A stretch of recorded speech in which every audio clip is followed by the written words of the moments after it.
Photography mistakes beginners don't realize they're making. When most beginners start photography, they expect mistakes to look obvious. Blurry images, bad exposure, poor composition, things that are easy to notice and correct. But in reality, the most important mistakes in photography are not technical. They are subtle, and often, the photographer doesn't realize they are making them at all. One of the most common mistakes is rushing the process. Beginners often focus on producing results quickly. They think in terms of getting a good shot as fast as possible. But photography, especially when it involves people, does not respond well to speed. When a session is rushed, communication becomes shallow. Comfort has no time to develop, and the images often feel tense, even if everything looks technically correct. Another mistake is over-directing.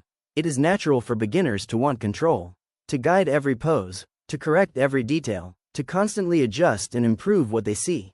But too much direction can interrupt natural expression. Instead of capturing a real moment, the photographer ends up shaping a performance. And while the image may look polished, it often loses emotional authenticity. There is also a quieter mistake that is easy to miss: not paying attention to the subject's feedback. Not verbal feedback, but subtle signals. A slight hesitation before moving. A moment of stillness after a direction is given. A change in posture that suggests uncertainty. Beginners often focus so much on their own vision that they overlook these small reactions. But these reactions often tell you more than words ever could. They reveal comfort, or discomfort, clarity, or confusion, and missing them can affect the entire atmosphere of the shoot. Another common mistake is treating communication as one-sided. Photography is often seen as giving instructions, but effective photography is actually a dialogue. When communication becomes only directional, the subject can feel disconnected from the process.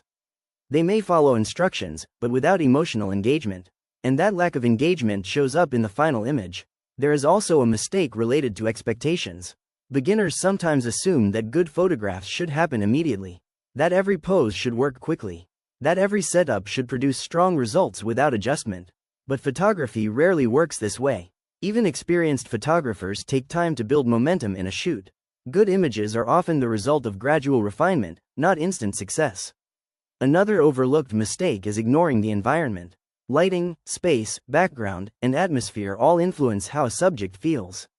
But beginners often focus too narrowly on the subject alone.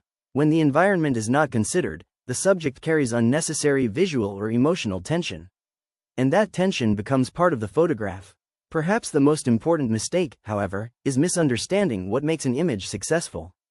Beginners often assume success is measured by technical perfection, sharpness, exposure, composition rules, but in reality, the strongest photographs are not defined only by technical accuracy. They are defined by presence, emotion, and authenticity. A technically perfect image can still feel empty if the moment itself was not real. And a slightly imperfect image can feel powerful if it captures something honest. Over time, photographers begin to realize that improvement is not just about learning new settings or techniques. It is about becoming more aware, more patient, more observant of the process happening in front of them, and less focused on forcing results. Because photography is not just about avoiding mistakes. It is about learning to see what those mistakes are really telling you.